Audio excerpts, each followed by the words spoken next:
Properties, this is where we look at the periodic table and ID the pieces parts. This is relatively straightforward and simple, and a lot of people like it. So here we go. If we look at our atomic symbol, this is what our atomic symbol is a variety of pieces parts. So here the X represents the atomic symbol.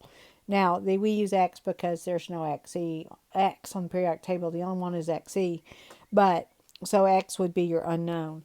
A is your mass number, and it is upper left hand superscript, and the mass number means that adds the number of protons plus the number of neutrons. So that tells you how many protons and neutrons are in there. Z, on the other hand, is the atomic number. And that is how the periodic table is arranged. 1, 2, 3, 4. That is the number of protons. So if you want to know the number of neutrons, then all you do is subtract A minus Z will give you the number of neutrons. So there are a couple ways to write these, and we'll show you that as we go along. And all the atoms that are the same have the exact same atomic number. But they don't all have the same mass number because you have isotopes. And isotopes are atoms that have the same number of protons, but they differ in the number of neutrons, differ in number of neutrons. Okay, what this does is it keeps it as the element, but it changes the mass. So we get two different masses, etc. Now we have Marie Curie over here. She was the first woman to get a Nobel Prize. She and her husband discovered polonium. She actually, I think, ended up with 2 or 3 Nobel Prizes, but they worked under Becquerel and studied radioactivity. So what you'll notice here is we have hydrogen. Hydrogen in 3 isotopes. So remember, this is the atomic number, or Z, and it is the number of protons. So if you'll notice, as you look at the hydrogens, they all have one in common. But up here, this has 0 neutrons. This one has 1, and this one has 2. Now, hydrogen is unique because it is the only atomic species who has isotopes that are named.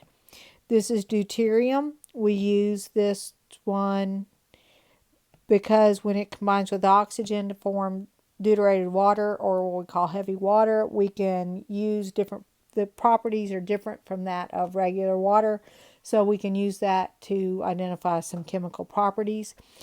This one over here is tritium, and it is a radioactive form of hydrogen, but these are the 2 isotopes of hydrogen. Now, almost all the atoms on the periodic table have isotopes. There are 2 or 3 that do not, but these are the only ones that are named. And so when you look at an atom, you've got to look at the atomic numbers given, because you can give different isotopes of the exact same element. Okay, so on this particular problem, you would pull out your periodic table, which I will post so that you can download the same one that I'm using. And if you look at it, you're like, for A, that's not written right. Okay, well, if you were writing it correctly, you would say this is 127. And if you look on the periodic table, you find out that it's 53. This is a shorter way to write it because the iodide tells you immediately how many protons it has. It has 53. So the question here is the number of protons, neutrons, and electrons. So 53 will be the number of protons, and we get that by looking at the periodic table and finding I. And so if we subtract, that's 474, that's the number of neutrons. So this species, iodine 127, has 53 protons, 74 neutrons, and they want the electrons too. So guess what? As long as it is a neutral species, then the electrons have to equal the number of protons. So it's 53 as well. Okay, so let's go down here and do selenium. Selenium is missing 34, which is its atomic number. And so if you subtract, that's 040. So we have 40 neutrons. We have 34 electrons, which equals the number of protons. So we have both 34 electrons and protons. So they're the same for both. Hafnium here is a little bit harder to find, and if you look along the periodic table, you'll find it as having an atomic number of 72. So we end up with 107 neutrons. So that means we had 72 electrons and 72 protons. Okay. Erbium, I think, is minus 68. So that has 100 neutrons, 68 protons, and 68 electrons. Now on the test, you will have one of these. Be careful, because if you look at selenium on the periodic table, I have a 74 as the number of protons and electrons, which is the mass number, but on the periodic table it appears as the mass is 78.96. If you're using whole number, it'd be 79. We don't want to use that one because we're looking at, if we use the 72, we're looking at a particular isotope. So you don't want to use the whole thing. So be careful when you do that to not use your periodic table, but you will have a couple of these on, at least one of those on the quiz. All right, a closer look. Remember, these are similar to the ones we talked about before. This one involves basic forces. It's kind of blank because there wasn't a pretty picture of it. Another closer work is a mass spectrometer, which allows you to differentiate isotopes. So in isotopes, it's able to look at small variations in mass. So here you see the number of neutrons, because chlorine is 17. So if chlorine is 17, then 17 minus 35, this one would have, let's see, 20 neutrons. This one would only have 18 neutrons. So what you're able to differentiate with the mass spec is the different isotopes. And you can see the different isotopic distributions. Now, the mass spectrometer was developed by William Aston. He was a graduate student of J.J. Thomson. Again, you'll see the same names over and over again. Now, why is this important? Because when you get the atomic weight of something, you've got to account for the fact that you have different isotopes in different abundances. If you'll look at the chlorine again, notice that this is about a third the size. So if this is 3, this is 1 in terms of percentage abundance. So the atomic averages are what we call a weighted average. And so that's going to include the isotopic abundance. So that'd be the percent times the mass of whatever isotope. Now here we're only using 2 atoms. And there are several of these in mastering. So you will encounter these in mastering, if not on the quiz. So what you see is the percentage goes in, and this is a different isotope. So we're going to pretend we only have two. Most of them have more than that. Most of them have like three or four. Carbon 12, I can think of carbon 13, 14, 15, and 16. Some of them have as many as 8 or 10 as you go up higher in numbers. But it really doesn't matter as long as you use the weighted average. And that's just the formula, and I'll show you what it looks like. So again, here's our formula. So we have lithium 6, and it's only 7.5% abundance, but that's the exact AMU. So then what we do is take the percentage and convert it to the number, because remember, percent means that that's 7.5 over 100. So that comes out to be this 0.075 when you do the math with it, times the mass,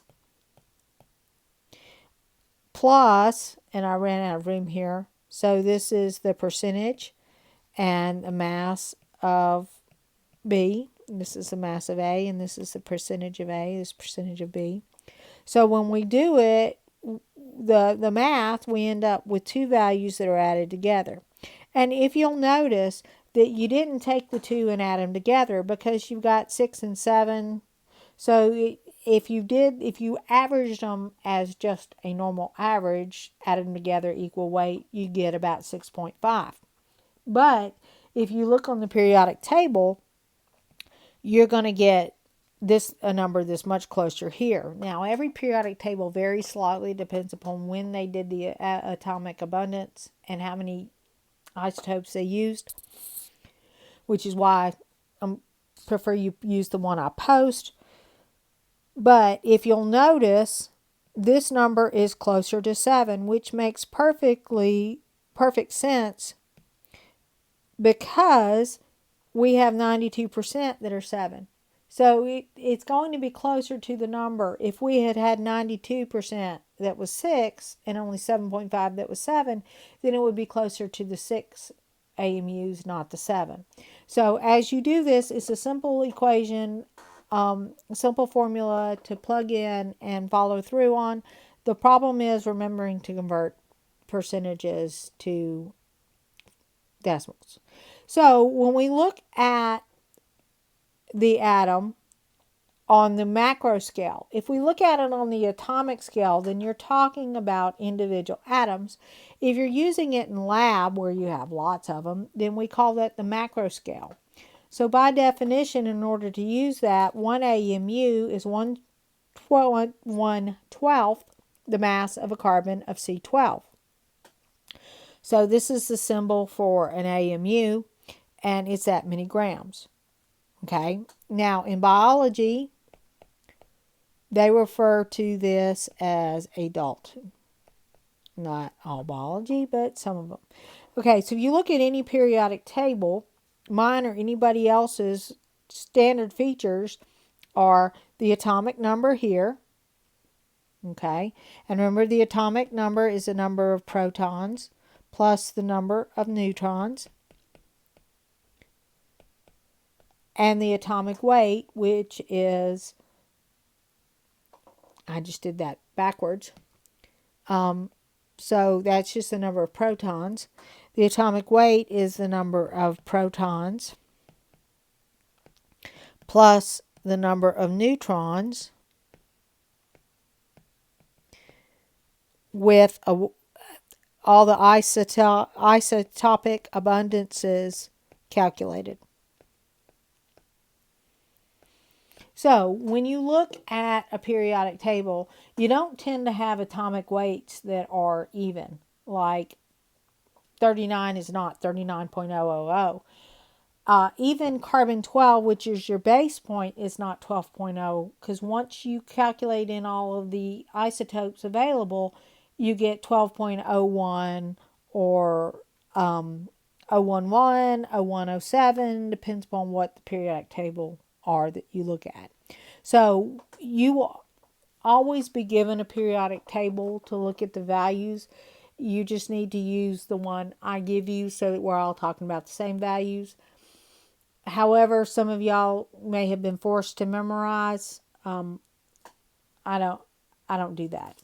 So you're not responsible for memorizing the periodic table. You're just responsible for IDing parts. And we'll talk more about the periodic table in the next section.